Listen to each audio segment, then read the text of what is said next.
Bwana Yesu apewe sifa. Amina. Naamini kwamba kila mmoja anajua tunajifunza jambo gani katika siku hizi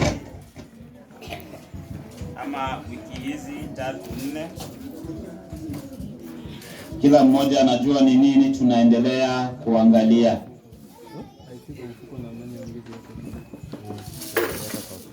Bwana Yesu apewe sifa. Amina. Sijui ni nani atatukumbusha wiki jana tumejifunza nini?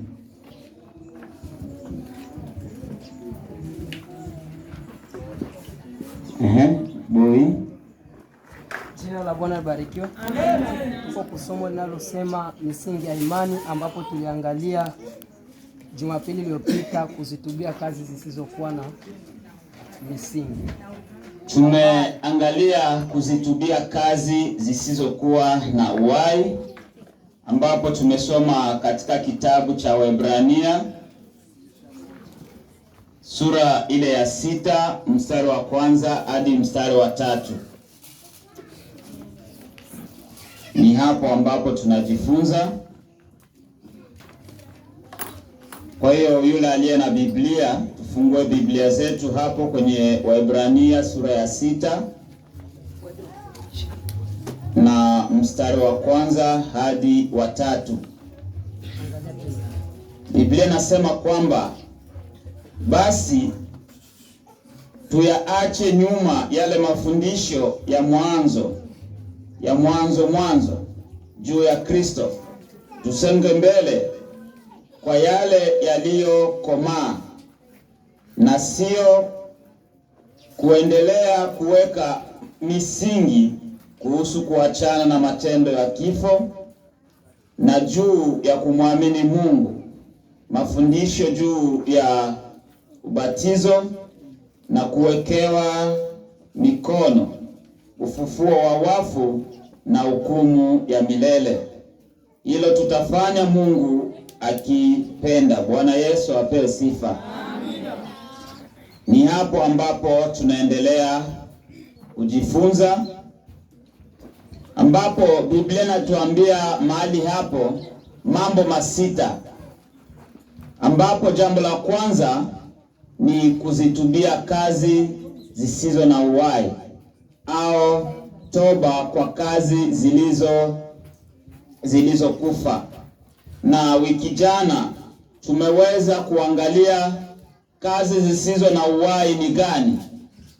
Bwana Yesu apewe sifa. Amen. Sijui kama wale ambao tulikuwa nao wiki jana wanaweza kutukumbusha,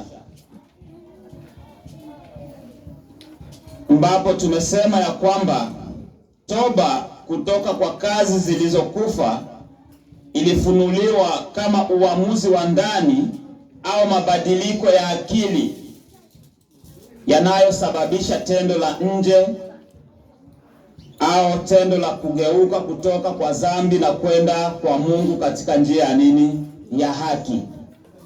Kwa hiyo kutubu tulisema ni kubadilisha akili yetu kutoka kwa matendo ya dhambi na kumgeukia nani? Mungu. Ni hayo ambayo tumezungumza hiyo jana. Mtu mmoja tusomee katika Matendo ya Mitume sura 20 na mstari 21. Matendo ya Mitume 20:21. 20:21. Nasoma katika jina la Yesu. Amen. Inasema hivi: nikiwashuhudia Wayahudi na Wayunani wamtubie Mungu na kumwamini Bwana wetu Yesu Kristo. Amen. Bwana Yesu asifiwe. Amen.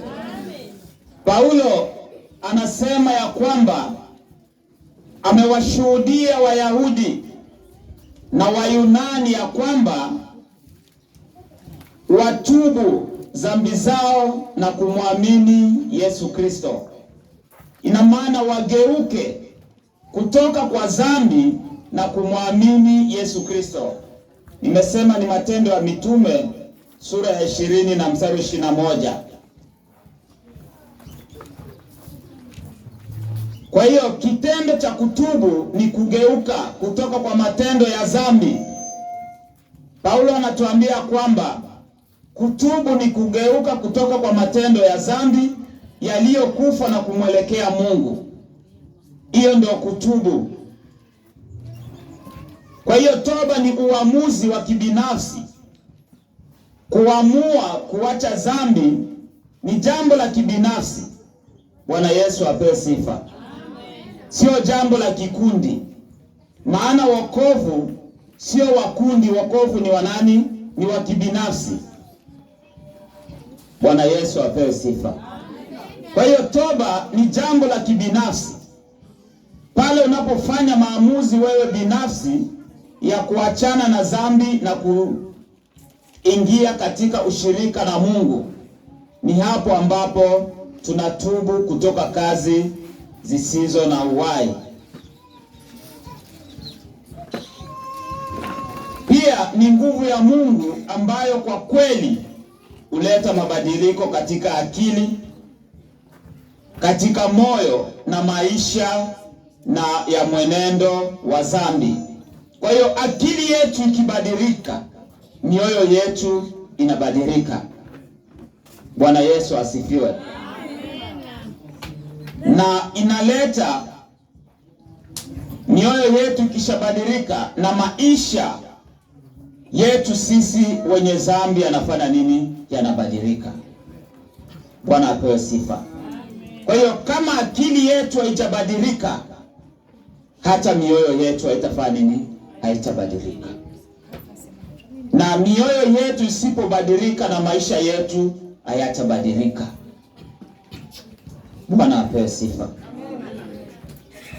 Kwa hiyo ili maisha yetu yabadilike, tugeuze akili zetu, tubadilishe mawazo yetu.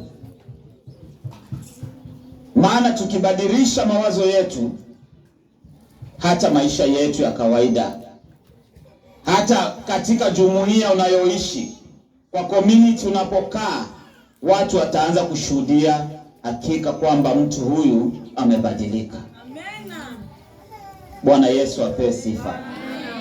Hata yule ambaye alikuwa na kudharau, anapoona matendo yako, atasema hakika mtu huyu amekutana na nani? Na Yesu.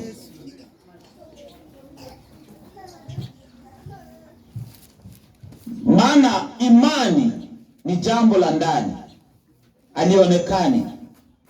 Tulivyo hapa, wewe ndio shahidi wa moyo wako. Hakuna mtu ambaye atajua unayofikiria. Bwana apewe sifa. Lakini kile kinachoonekana ndio kile ambacho watu wanashuhudia. Bwana Yesu asifiwe. Watu wanashuhudia kile ambacho wanaona. Na ili wafikie kushuhudia kile ambacho wanaona, ni lazima mabadiliko yaanze ndani. Mabadiliko yakishaanza ndani, ndio yatafanya matendo yetu ya kawaida, ile ambayo watu wanashuhudia na kuona, yanabadilika. Bwana asifiwe. Tusome katika Matendo ya Mitume sura ya 11 na mstari wa 18.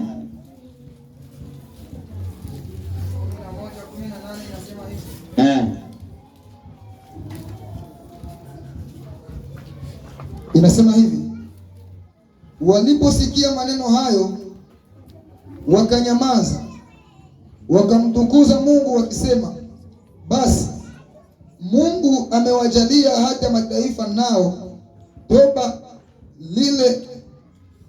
Mungu amewajalia hata mataifa nao toba liletalo uzima. Amen. Bwana Yesu asifiwe.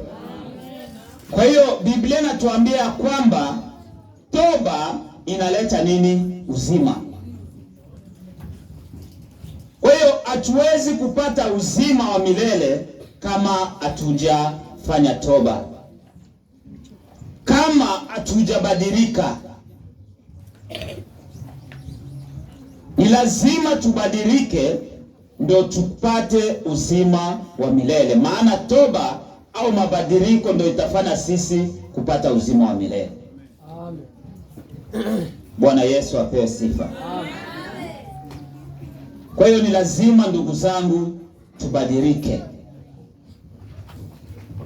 maana kutubu ni kubadilika ama kuacha zile njia ambazo tulikuwa tunafanya, ambazo ndani yake hamuna uzima, ambapo ndani yake hakuna ondoleo la nini? La dhambi. Bwana Yesu apewe sifa. Tuziache ili tupate uzima wa milele. Matendo ambayo hayana ushuhuda, matendo ambayo hata wewe mwenyewe yanakuasiri, maana kuna mambo ambayo tunafanya yanatuasiri sisi wenyewe kisaikolojia na hata physical appearance.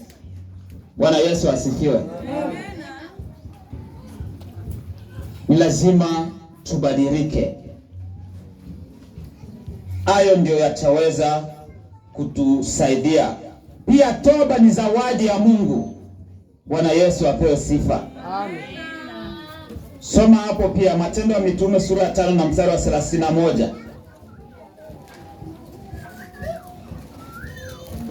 Matendo ya Mitume 5:31. Tunasoma katika jina la Yesu. Mtu huyo Mungu amemtukuza kwa mkono wake wa kuume, awe mkuu na mwokozi, awape Waisraeli toba na msamaha wa dhambi. Amen. Bwana Yesu asifiwe. Amen. Biblia inatuambia ya kwamba Yesu Mungu amemtukuza na kumweka katika mkono wake wa kuume ili awape wale wanaomwamini toba. Bwana Yesu asifiwe. Amen. Wakati ambapo tunapomwamini Yesu, tunampea Yesu maisha yetu, maana yeye anasema, Biblia inasema kwamba alikuja kukufa ili sisi wenye dhambi tufanye nini? Tuokolewe. Kwa hiyo Yesu amekuja, ametukuzwa ili atupee sisi ondoleo la dhambi, ili atupee sisi toba. Na ni lazima tumkabidhi Yesu mizigo yetu ama maisha yetu. Bwana Yesu apewe sifa. Amen. Maana tusipompea Yesu maisha yetu, maana mara nyingi tunasema kwa midomo ya kwamba nimeokoka, Yesu ni Bwana, lakini sasa yale tunayoyatenda yanamaanisha hakika ya kweli tumeokoka, Yesu ni Bwana? Maana tunatenda mengi ambayo hata watu wanaotuzunguka wanashindwa kutuamini, wanashindwa kutupokea kupitia matendo tunayoyatenda.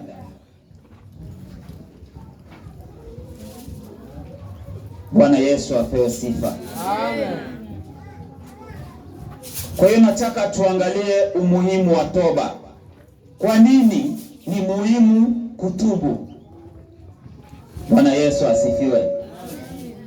Toba ina umuhimu gani kwetu kama Wakristo au watu ambao tumeokoka?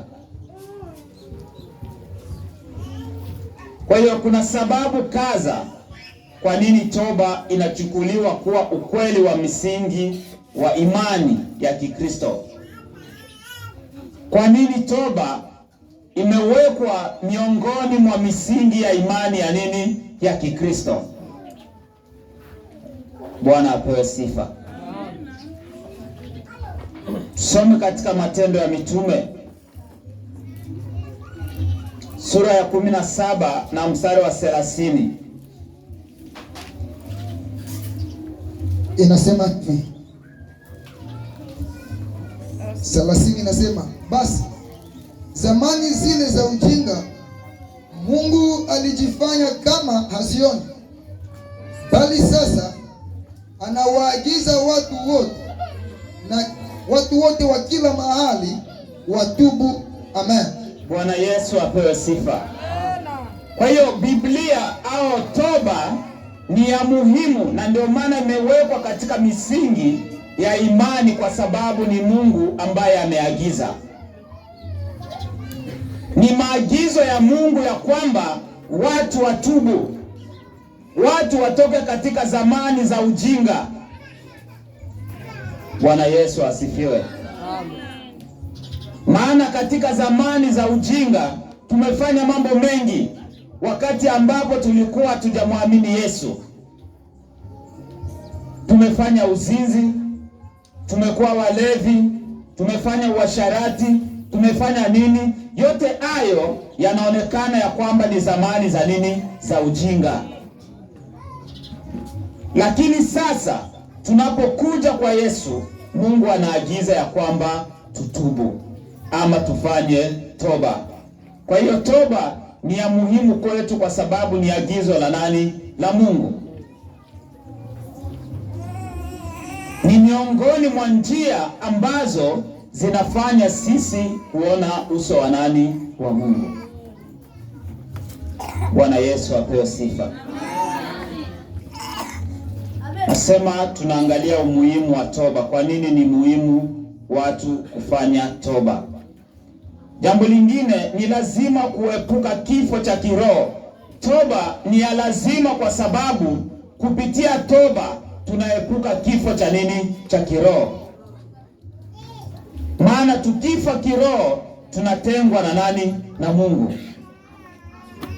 Adamu na Hawa wakati walipofanya dhambi katika bustani ya Edeni, hawakukufa, maana waliendelea kufanya nini? Kuishi katika hali ya kawaida, lakini walikufa nini? Kiroho. Maana kulikuwa mtengano kati yao na nani? Na Mungu. Kwa hiyo toba, dhambi zinatuua sisi kiroho, zinatutenganisha na Mungu, zinatenga maisha yetu ya kiroho na nani? Na Mungu. Na toba ndio njia inayoturejesha kwa nani? Kwa Mungu. Bwana asifiwe. Kwa hiyo toba ni lazima, kwa sababu tunaepuka kifo cha nini? Cha kiroho kupitia toba. Tusome katika Luka sura ya 13 na mstari wa 3. Luka 13 mstari wa 3.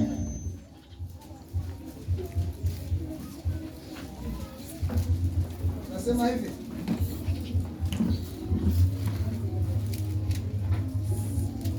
inasema hivi, nawaambia sivyo, lakini msipotubu ninyi nyote mtaangamia vivyo hivyo. Amen. Bwana Yesu asifiwe. Yesu anawaambia ya kwamba tusipotubu sisi wote tutafanya nini? Tutaangamia. Na maana tutakuwa tumetengwa na Mungu katika maisha yetu ya kiroho. Kwa hiyo toba ni ya lazima, kwa maana inatuepusha na kifo cha kiroho. Bwana Yesu asifiwe. Maana kuna maisha baada ya kifo. Mwili huu tulionao una muda, lakini kuna maisha ambayo tunayatarajia, ambayo Biblia inasema ni maisha ambayo wale wanaoamini wataishi milele na nini? Na milele. Na hautaishi maisha hayo kama umekufa kiroho. Bwana Yesu asifiwe. Itakuwa ni maisha ya wale ambao watashinda mwili huu na matendo yake.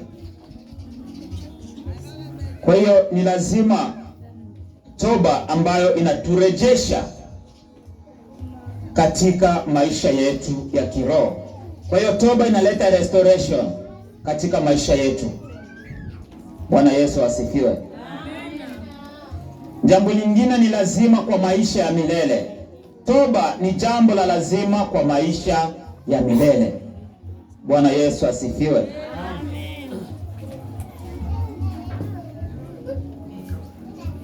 Kwa hiyo kupitia toba kifo kinafanya nini? Kinaondolewa. Bwana Yesu apewe sifa. Kupitia toba kifo kinaondolewa na uzima wa milele unafanya nini? Unapeanwa. Mauti ya kiroho inaondolewa kwa ajili ya toba, na unapoondolewa katika mauti ya kiroho, uzima wa milele unafanya nini? Unapeanwa katika maisha yako. Kwa hiyo toba ni ya lazima kwa ajili ya maisha yetu ya milele. Utaona hiyo katika Matendo ya Mitume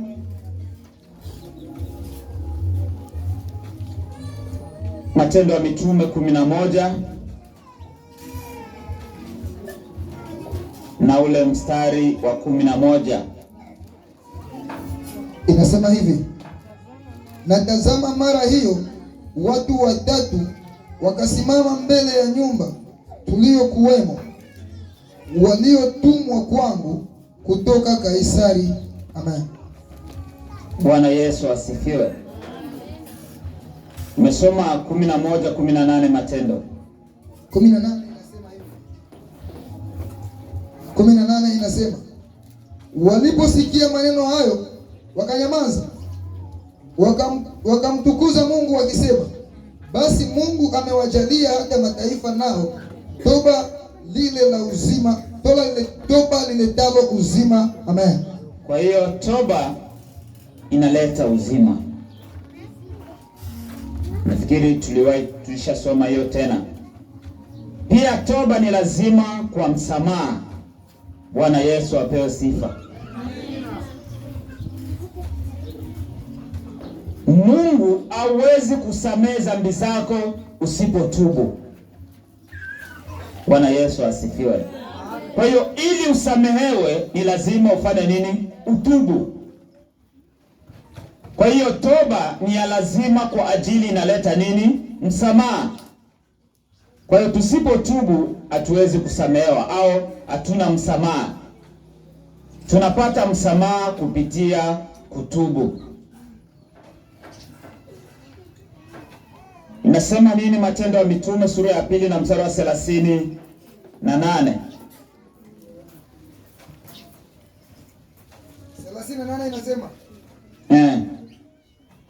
Petro akawaambia, tubuni mkabatizwe kila mmoja kwa jina lake Yesu Kristo, mpate ondoleo la dhambi zenu, nanyi mtapokea kipawa cha Roho Mtakatifu. Amen. Bwana Yesu asifiwe. Biblia inasema ya kwamba baada ya mitume kupata Roho Mtakatifu, Petro alisimama akaanza kuhubiri, akawaambia ya kwamba tubuni nani mbatizwe katika jina la Yesu ili mpate ondoleo la dhambi. Na baada ya wao kutubu, Roho Mtakatifu wakapata kipawa cha nini? Cha Roho Mtakatifu. Kwa hiyo wapendwa, toba inaleta msamaha. Hatuwezi kusamehewa kama hatujatubu. Bwana Yesu apewe sifa. Ili tusamehewe lazima tutubu. Kwa hiyo wapendwa, hawa wasingetubu wasingesamehewa na wangepata kipawa cha Roho Mtakatifu. Kwa hiyo njia ambayo iliwafungulia wao kupewa kipawa cha Roho Mtakatifu ilikuwa nini? Toba. Bwana apewe sifa. Ni lazima tutubu ili tupate msamaha kwa ajili ya maisha ya dhambi zetu, kwa ajili ya njia zetu. Pia toba inahitajika katika kuingia kwenye ufalme wa nani? Wa Mungu. Toba ni njia inayotuingiza katika ufalme wa Mungu.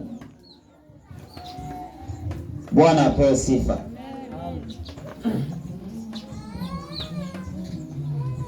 Tunaangalia tu kwenye kitabu hicho cha Matendo ya Mitume sura ya 4 na mstari wa 17. Nasema hivi.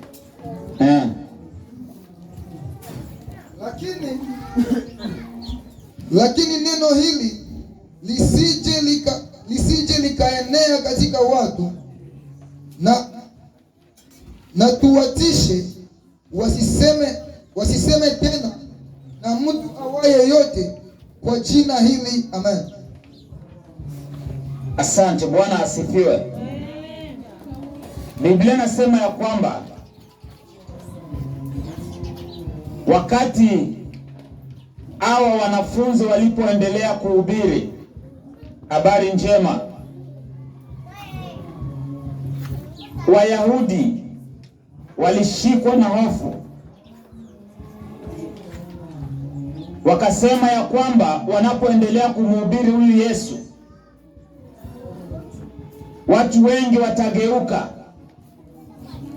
na kumwamini Yesu na kutuona sisi ya kwamba tunasema uongo. Na ili jambo hili lisiendelee, tuzuie watu hawa kuhubiri kwa jina la Yesu, ili watu wasije kutubu na wakafanya nini? Na wakageuka. Jina la Bwana lipewe sifa. Soma Mathayo sura ya 4 na mstari wa 17. Mathayo 4:17.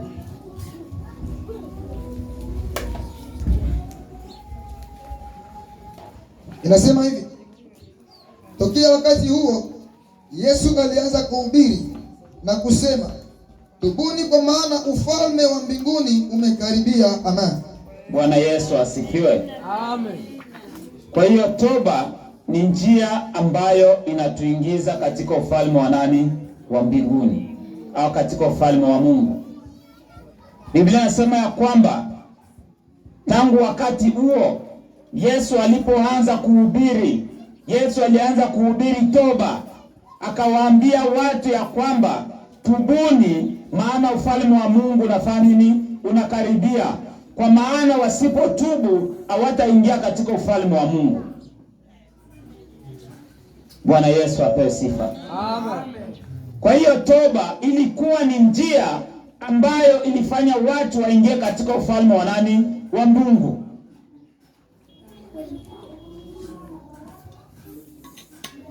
Hatutaingia katika ufalme wa Mungu kama sisi hatujatubu, kama sisi bado tunabeba maisha ya watu wengine. Bwana apewe sifa. Amen. Maana kuna watu ambao wanabeba maisha ya watu wengine.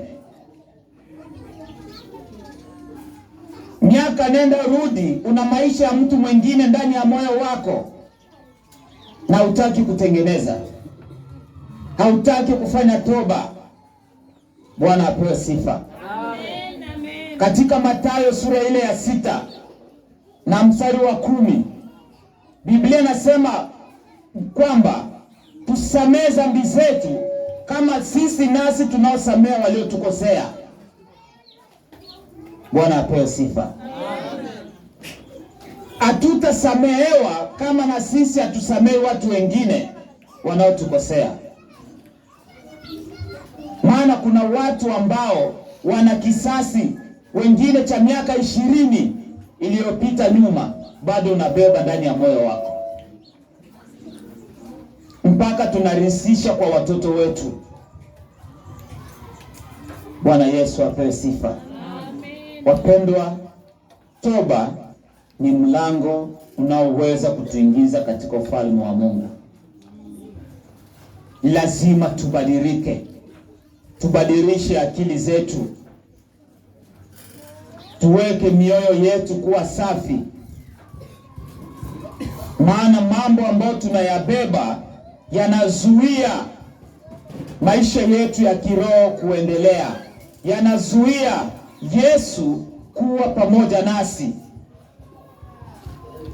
Bwana Yesu apewe sifa. Amen. Maana maandiko inasema ya kwamba Bwana hayuko mbali nasi, yuko mlangoni anapiga hodi, ili sisi tufungue aweze kufanya nini? Kuingia.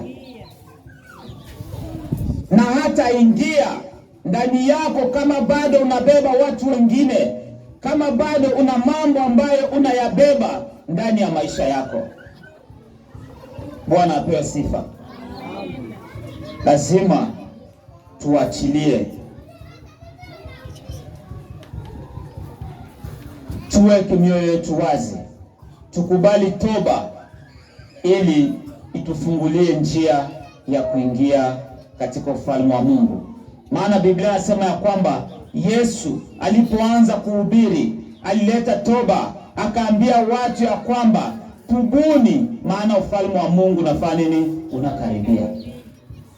Kwa hiyo tusipotubu, ufalme wa Mungu sio sehemu yetu. Tusipogeuka, ufalme wa Mungu sio sehemu yetu, na tunapoteza wakati bure. Kuimba kwetu kutakuwa kwa bure, maana tutaambiwa ya kwamba mimi sikukujua. Bwana Yesu asifiwe. Amen. Kwa hiyo toba inahitajika katika kuingia kwenye ufalme wa nani? Wa Mungu. Na pia toba ni amu ya Mungu kwa watu wote. Mungu anahitaji watu wote wafanye nini? Watubu. Maana Biblia inasema Mungu hataki hata mmoja wetu apotee, bali anataka watu wote wageukie nini? Toba. Bwana Yesu apewe sifa. Kwa hiyo Mungu hataki mtu yeyote apate kifo cha kiroho, akufe kiroho. Maana kifo cha kiroho ni kujitenga na umilele wa Mungu, au kujitenga na maisha ya nani? Ya Mungu kiroho. Kwa hiyo ni muhimu kwetu. Mungu anatuhitaji. Mungu hataki tupotee. Mungu hataki tuangamie, na uamuzi wa sisi kutokuangamia uko mikononi mwetu, pale ambapo tunapokubali kubadilika. Tusome katika waraka wa pili wa Petro. Waraka wa pili wa Petro sura ya 3 na mstari wa 9. Waraka wa pili wa Petro sura ya 3 mstari wa 9. Nasoma katika jina la Yesu. Amen. Inasema hivi: Basi hawakawii kuitimiza ahadi yake, kama wengine wanavyodhani.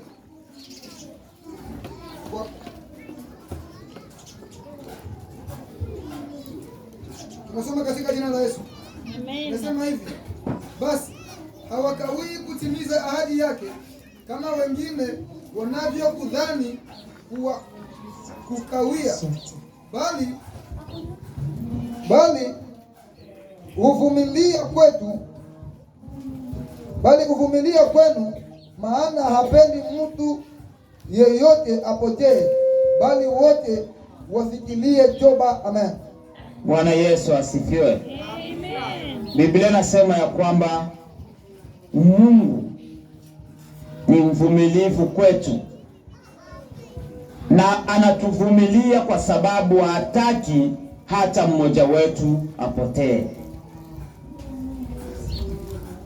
Ndio maana injili inaendelea kuhubiriwa.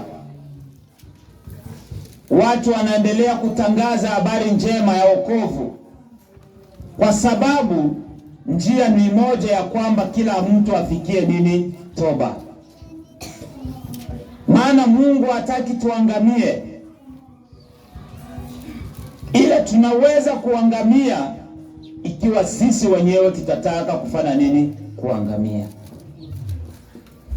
Tusipotaka kubadilika, tusipotaka kuachilia, tusipotaka kufanya matengenezo, tutakuwa tunajiangamiza sisi wenyewe, ila Mungu hataki tuangamie. Jina la Bwana lipewe sifa. Pia toba ni sababu ya Yesu kuja duniani. Bwana Yesu apewe sifa. Biblia nasema sikuja kuwaita wenye haki, bali wenye dhambi watubu. Bwana Yesu apewe sifa. Wakati Yesu alipokuwa akitembea na wanafunzi wake, Yesu aliwaita watoza ushuru, na Yesu akaketi kula pamoja na watoza ushuru. Mafarisayo wakati walipoona, wakasema ya kwamba kwa nini huyu anakula na watoza ushuru? Na wao waliwachukulia watoza ushuru kwa watu wenye nini? Wenye dhambi. Yesu akajibu ya kwamba sikuja mimi kuwaita wenye haki, bali nimekuja kuwatafuta wenye dhambi ili wafanye nini? Watubu. Kwa hiyo toba ni sababu, ni miongoni mwa sababu ya Yesu kuja duniani. Yesu amekuja duniani ili sisi tuweze kuokolewa, ili sisi tugeuke kutoka njia zetu mbaya, kutoka matendo yasiyostahili, na tumgeukie nani? Mungu. Kwa hiyo toba ni sababu ya Yesu kuja duniani. Soma katika Luka sura ya 5 na mstari wa 32. Luka 5:32. Inasema hivi. 32 inasema hivi.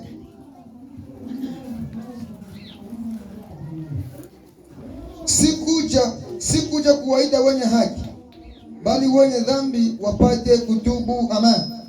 Yesu anasema ya kwamba hakuja kuita wenye haki, bali alikuja kwa ajili ya wenye dhambi watubu. Kwa hiyo wapendwa, Yesu alikuja ili tumkabidhi maisha yetu, na katika kumkabidhi maisha yetu tumkabidhi kila kitu cha maisha yetu. Bwana apewe sifa. Amen. Kwa hiyo tunapoendelea kutenda dhambi, tunakuwa tunamsulubisha Yesu mara ya pili.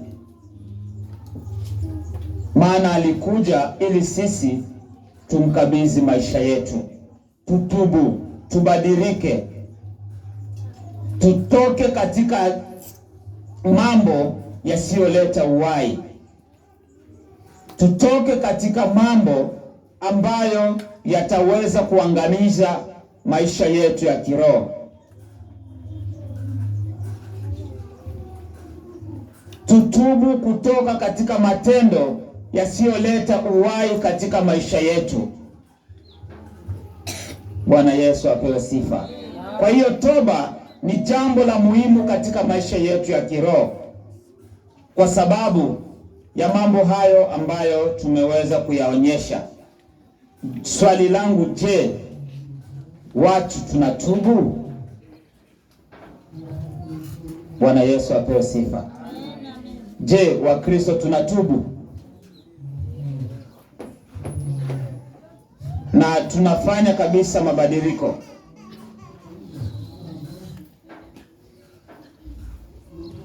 Maana tunaposoma katika kitabu cha Matendo ya Mitume ile sura ya 2 na mstari wa 38,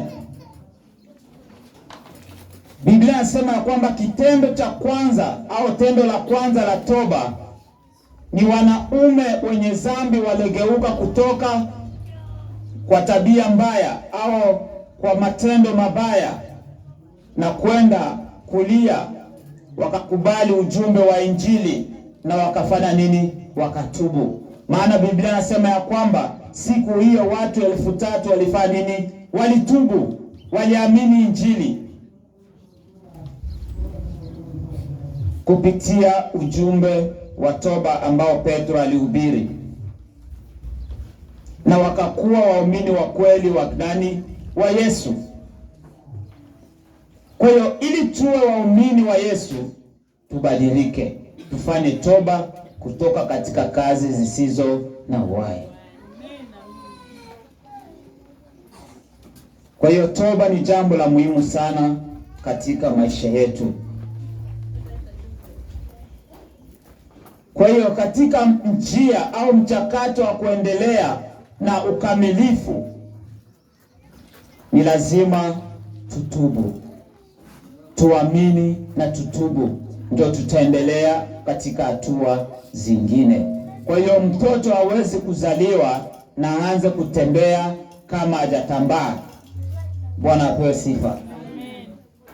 Ni lazima aanze kuwekwa chini, atambae, ndio asikie kusimama na kufanya nini?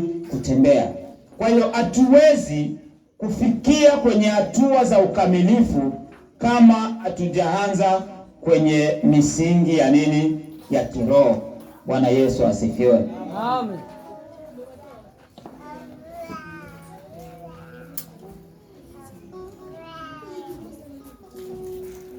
Kwa hiyo waumini wa Korinto, tunaposoma katika Wakorinto wa pili sura ya 7 na mstari wa 9,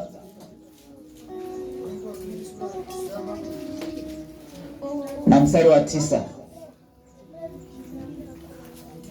Wakorintho wa pili 7:9 inasema hivi: Sasa nafurahi, si kwa sababu ya ninyi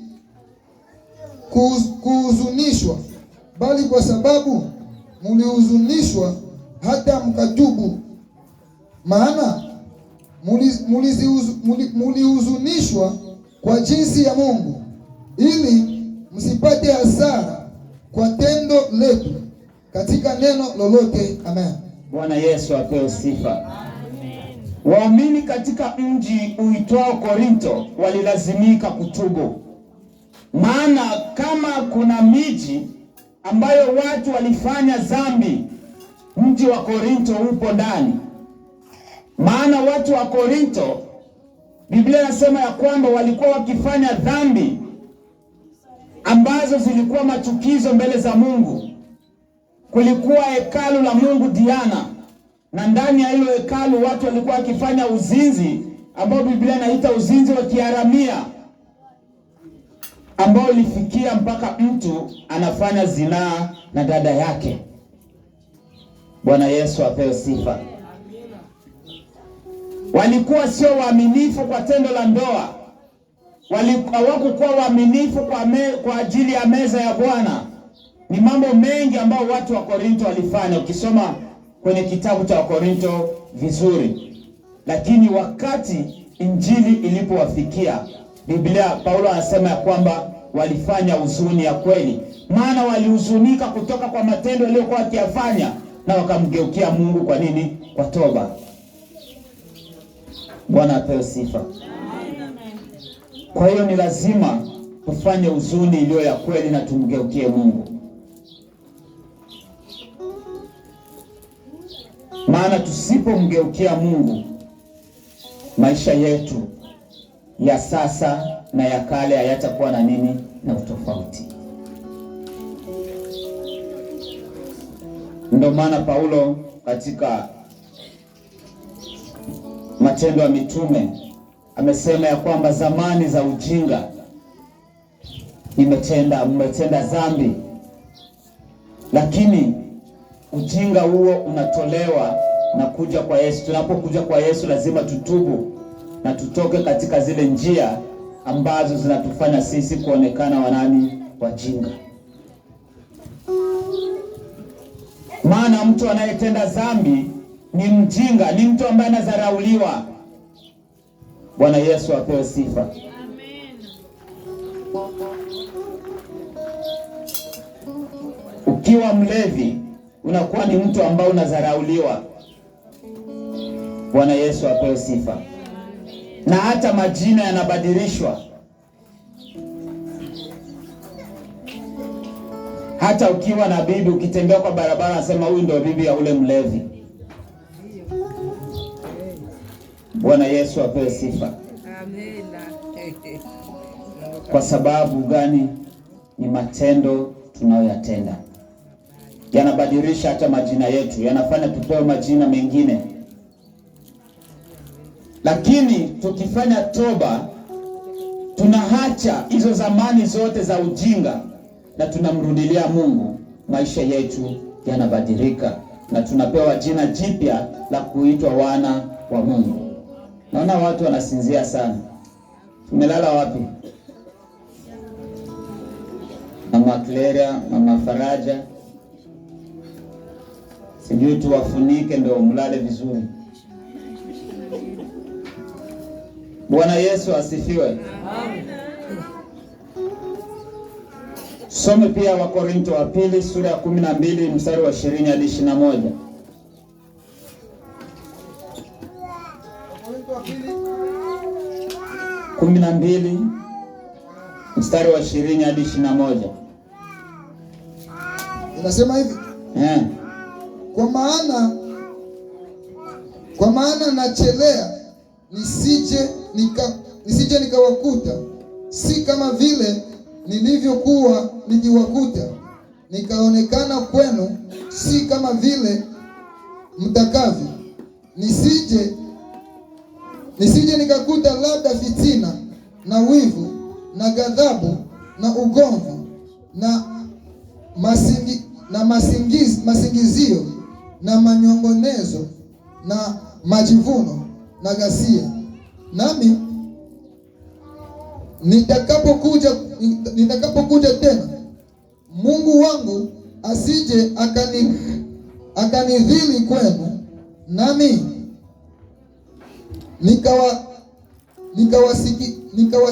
nikawasikitikia wengi waliokosa tangu hapo, wasiotubia uchafu na uasherati na ufisadi walioufanya. Amen. Bwana asifiwe. Paulo anawaambia watu wa Korintho ya kwamba alitamani kufika kwao apate wametubu. Bwana Yesu apewe sifa. Maana hakutarajia awafikie akute bado wanafanya uasherati, akute bado wanafanya ufisadi, akute bado wanafanya mambo yaliyo kinyume. Alitarajia afike kwao akute wanafanya nini? Wametubu. Kwa hiyo wapendwa, tunapokuja kwa Yesu tubadilike. Sio wakati Yesu atakapokuja kuchukua kanisa atukute bado tunafanya uasherati, akute bado tunafanya uzinzi, akute bado tunaiba, bado tunafanya uchawi.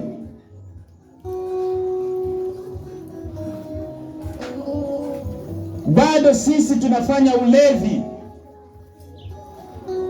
Bwana Yesu apewe sifa. Kwa hiyo tubadilishe maisha yetu. Tunapookoka, staili ya maisha yetu natakiwa ibadilike. Turejeshwe, maana tulikuwa mbali na Mungu, na toba inapokuja inaturejesha kwa Mungu. Na tunaporejeshwa kwa Mungu, tufanye yale yanayompendeza Mungu. Hiyo ndio kutubu kutoka katika kazi zisizo na uhai. Pia watu wa Efeso, waumini katika Efeso pia walihimizwa kutubu, waliambiwa watubu. Kisoma katika Ufunuo sura ya 2 na mstari wa 5. Tutaenda kuangalia barua ambayo iliandikiwa kanisa la Efeso. Ufunuo sura ya 2 na mstari wa 5. Ufunuo inasema hivi. Basi kumbuka ni wapi ulikoanguka, ukatubu, ukayafanye matendo ya kwanza. Lakini usipofanya hivyo, naja kwako, nami nitakiondoa kinara chako katika mahali pake, usipotubu. Amen. Bwana Yesu apewe sifa. Biblia inakuambia ya kwamba kumbuka ni wapi ulipoangukia, ukatubu. Bwana Yesu apewe sifa.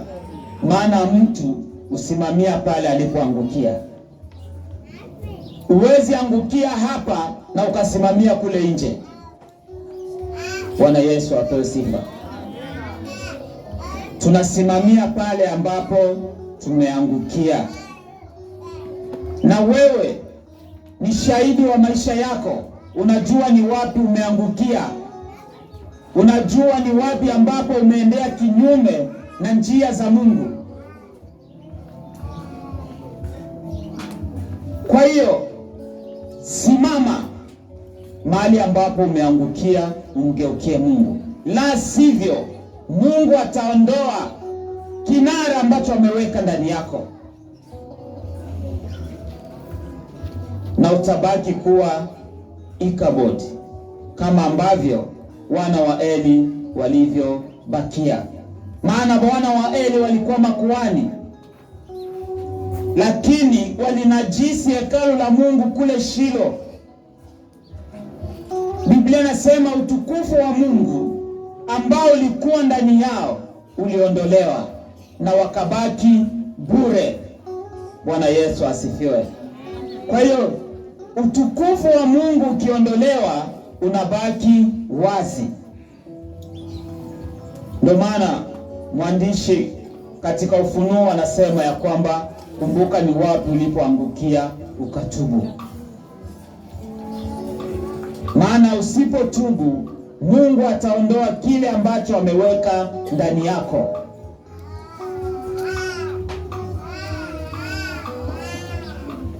Adamu na Hawa walipotubu, walipokosa, Mungu aliondoa alichoweka ndani yao na wakajikuta wako uchi. Maana utukufu wa Mungu uliokuwa umewakava ulifanya nini? Uliondolewa. Bwana Yesu asifiwe. Kwa hiyo unaweza kuwa uko hapa, lakini utukufu wa Mungu unafanya nini? Umeshaondolewa kwa sababu ya njia zako, kwa sababu ya matendo yako, kwa sababu ya maisha yako. Kwa hiyo bado tuna nafasi. Simama mahali ulipoangukia. Kama ni kwenye uasharati, badilika. Kama ni uchawi, kama ni fitina, kama ni anasa, kama ni nini, wewe peke yako ndio nini? Shahidi. Unajua ni nini kilichokuangusha. Na Mungu yuko mahali hapa leo kwa sababu ya kukurejesha, kwa sababu ya kukutoa katika kazi zisizo na uhai, ili uweze kumrudilia Mungu. Bwana Yesu asifiwe. Amen.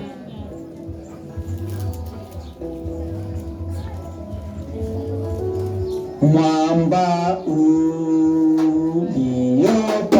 uliopasuka ndani yako nijifiche, maji yale damu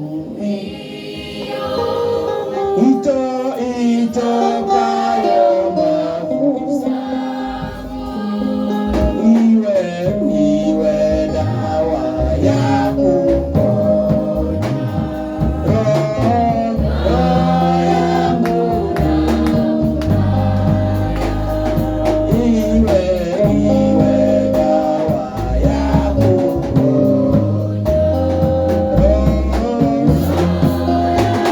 Unaweza kuwa uko mahali hapa lakini umeanguka. Unaweza kuwa uko mahali hapa lakini utukufu wa Mungu umeshaondolewa ndani yako. Ujiangalie, jichunguze, uangalie ni mahali gani ambapo umeangukia, ili ukamrejelee Mungu, ili ukatubu kutoka kazi zisizo na uhai, ili ukatubu kutoka matendo yasiyo na uhai. Kwa hiyo Mungu anakuhitaji.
sio kwa wingi wa matendo mema ambayo tumeyatenda, bali ni kwa ajili ya neema na rehema zako. Baba, tumesimama mahali hapa kwa ajili ya neno lako ambalo nimesema ya kwamba tuangalie ni wapi ambao tumeangukia ili tukatubu kutoka katika njia zisizo sahihi mbele zako, kutoka katika matendo yasiyo na uhai. Baba, unayejua sirini, unajua maisha yetu, unajua njia zetu, unajua kabla sisi hatujatenda. Bwana, wewe unautuona. Baba, uangalie maisha yetu, kutana pamoja na maisha yetu siku ya leo. Tunajikabidhi mikononi mwako ili Bwana utubadilishe, ubadilishe njia zetu, badilisha matendo ya wana wako, badilisha maisha ya wana wako, ili Bwana tutende yale yanayokupendeza, ili Bwana tutende yale yaliyo hai katika maisha yako. Maana umekuja ili sisi tubadilishwe, umekuja ili Bwana tuwe na toba. Tunahitaji toba yako, tunahitaji mabadiliko katika maisha yetu. Tusaidie Bwana kubadilika, tusaidie Bwana kubadilisha njia zetu, tusaidie Bwana kubadilisha maisha yetu, utugeuze na kutufanya viumbe vipya. Asante Yesu, naamini kwamba una kila sababu ya kuleta neno hili katika maisha yetu. Una kila sababu ya kutuletea ujumbe huu siku ya leo. Maana Bwana, tusipobadilishwa maisha yetu Bwana hayatakupendeza, njia zetu hazitakupendeza. Tunahitaji Bwana toba yako. Tumbie moyo mpya, tumbie moyo wa toba, tumbie moyo unaoweza kupondeka na kuleta mabadiliko katika maisha yetu. Asante Yesu, naamini kwamba wewe ni Mungu wa rehema, wewe sio mwingi wa hasira, wewe ni mwingi wa rehema. Baba, utaendelea kuturehemu. Umesema tunapotubu Baba utaleta msamaha katika maisha yetu. Tunaanguka mbele zako, tunahitaji kubadilishwa, tunahitaji kubadilishwa. Mioyo yetu Bwana ibadilishwe na wewe. Weka moyo wa toba katika maisha yetu. Naamini kwamba Bwana, tunapobadilishwa tutakuwa viumbe vipya, na ni hapo ambapo tutaitwa wana wa Mungu. Maana umesema heri wenye rehema, maana hao watasamehewa. Asante Jehova, naamini kwamba tunahitaji rehema yako katika maisha yetu, ili Bwana tukatembee katika njia zako, na Mungu aweze kutubariki. Amen.